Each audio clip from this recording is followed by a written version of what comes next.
जब कोई साधक आत्मा की गहराइयों में उतरता है, जब वह विचारों और भावनाओं के पार उस शुद्ध चैतन्य का साक्षात्कार करता है, तब धीरे धीरे उसके भीतर से मैं का भाव गलने लगता है।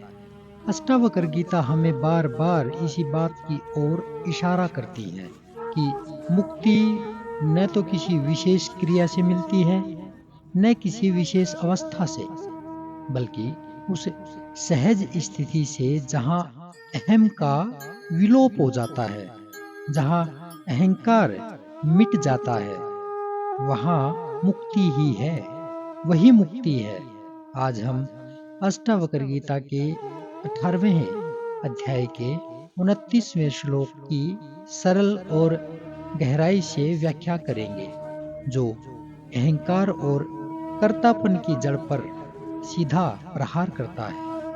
तो इस सूत्र में अष्टावक्र जी कह रहे हैं, जिस व्यक्ति के भीतर अहंकार शेष रहता है, वह मैं कर रहा हूं ऐसा मानते हुए कर्म करता है, भले ही वह कर्म न करे।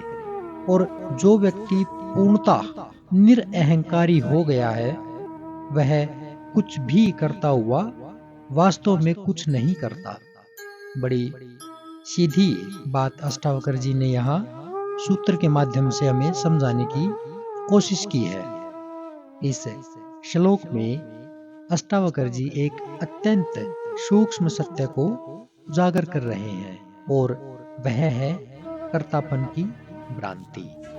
मनुष्य जब कोई कार्य करता है तो सामान्यतः वह उसमें स्वयं को ही कर्ता मानता है।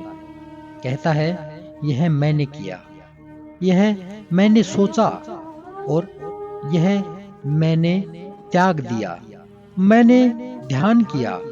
इस तरह की बातों को वह कहता है। ये जो मैं है, दरअसल यही अहंकार का मूल बीज है।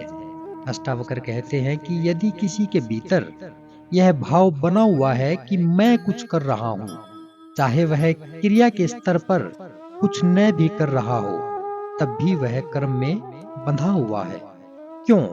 क्योंकि उसकी चित्त वृत्ति अभी भी कर्ता बनी हुई है। वह अब भी यह मानता है कि क्रिया उससे हो रही है, वह स्वयं ही इसका कारण है। यही अहंकार है। जब वो हर कार्य के पीछे स्वयं को मानता है, यही बंधन का मूल कारण है। ऐसा व्यक्ति चाहे बाहर से शांत दिखे, मौन में हो, ध्यान में बैठा हो, भीतर उसका चित्त अभी भी बंधा हुआ है, स्पंदित है, किसी न किसी कर्तापन में उलझा हुआ है। वहीं दूसरी ओर वह महापुरुष जो भीतर से अहंकार से मुक्त हो चुका है, जिसे अब अपने अस्तित्व को संभालने की भी चिंता नहीं रही, वह अगर बाहरी दृष्टि से कोई कार्य भी कर रहा हो, भोजन खा रहा हो, बातें कर रहा हो, चल रहा हो, फिर भी वह कुछ नहीं कर रहा होता। क्यों?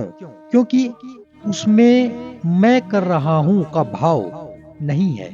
उसकी क्रिया स्वाभाविक होती है। जैसे फूल खिलता है, हवा बहती है, पानी बहता है, वैसी ही उस योगी की क्रिया हो जाती है, इतनी ही सहज हो जाती है। उसमें अहंकार या स्वामित्व का कोई स्पर्श नहीं रहता। यही वह स्थिति है जो न कर्म बंधन की है, न फल की आशा से भरी पड़ी है, बिल्कुल मुक्त है। यहाँ अष्टावक्र यह नहीं कह रहे हैं कि कुछ करना या न करना ही बंधन या मुक्ति है, बल्कि यह कह रहे हैं कि भीतर की जो स्थिति है वो कैसी है। यही बात महत्वपूर्ण है कि भीतर की स्थिति कैसी है। एक व्यक्ति बाहर से कुछ भी न कर रहा हो, लेकिन भीतर मैं ध्यान कर रहा हूं या मैं बहुत महान हूं ऐसा भाव हो, तो वह बंधा हुआ है। और दूसरा व्यक्ति संसार में रहकर भी, कार्य करते हुए भी, अगर भीतर से पूर्ण निरअहंकार है, तो वह मुक्त है। यह श्लोक हमें सीधा उस मौन और सहजता की ओर ले जाता है। जहाँ कर्म तो होता है पर कर्ता नहीं होता, वहाँ अनुभव तो होते हैं लेकिन अनुभव करता नहीं होता। वहाँ जीवन अपनी लय में बहता है लेकिन कोई जीने वाला शेष नहीं रहता। यही वह स्थिति है जिसे जीवन मुक्त कहा गया है। वह जीते हुए भी मुक्त है क्योंकि उसकी पहचान शरीर, मन, विचार या कर्म नहीं रही। अंततः अष्टावक्र हमें यह बता रहे हैं कि मुक्ति किसी विशेष परिस्थिति का परिणाम नहीं है, न ही किसी महान प्रयास या कठिन तपस्या का फल। मुक्ति केवल इस एक समझ से आती है कि मैं कुछ नहीं कर रहा हूँ और कभी कुछ नहीं कर सकता।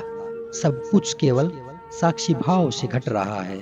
जब यह सत्य भीतर उतर जाता है तब हर क्रिया स्वतः होती है, बिना किसी कर्ता के। और जहाँ कर्ता नहीं वहीं कर्म नहीं, जहाँ कर्म नहीं वहीं बंधन नहीं, और जहाँ बंधन नहीं वही है पूर्ण स्वतंत्रता, वही है मुक्ति। इसी के साथ हम अगले श्लोक में कल फिर मिलेंगे। तब तक के लिए नमस्कार।